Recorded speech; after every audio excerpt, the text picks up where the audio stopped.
அகமதாபாத் அந்த பிளெயின் கிராஷ்ல 220 பேர் உயிரிழந்திருந்தாங்க. இப்போ இந்த பிளாக் பாக்ஸ் எடுக்கப்பட்டிருக்கு. இப்போ எங்க இருக்கு அப்படின்னா இந்தியாவுடைய ஏர்கிராஃப்ட் ஆக்சிடென்ட் இன்வெஸ்டிகேஷன் பியூரோட்ட தான் வந்து இருக்கு. அது வந்து உயர் தொழில்நுட்பம் வந்து பயன்படுத்தி அதை வந்து மீட்டெடுக்கலாங்கிறதுக்காக அமெரிக்காவோட கொண்டு போகலாம் அப்படின்லாம் வந்து சொல்றாங்க. ஓகே. இன்னொரு பக்கம் என்னன்னா இந்த சிஇஓ ஏர் இந்தியாவுடைய சிஇஓவுமே என்ன சொல்றாரு அப்படின்னா நல்ல பராமரிப்புல தான் இருந்தது இந்த ஏர் இந்தியா போயிங் விமானம் அப்படின்னு அவர் வந்து சொல்றாரு.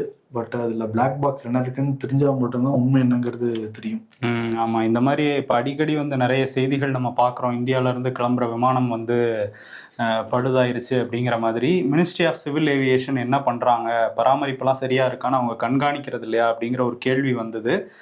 அந்த கேள்விக்கு சரியான பதில் கிடைக்கலனாலும் இந்த விமான நிலையங்களை சுற்றி உள்ள கட்டடங்களை பற்றின ஒரு ரூல்ஸை வந்து வெளியிட்டிருக்காங்க. ஏர்கிராஃப்ட் ரூல்ஸ் 2025 அப்படின்னு சொல்லிட்டு.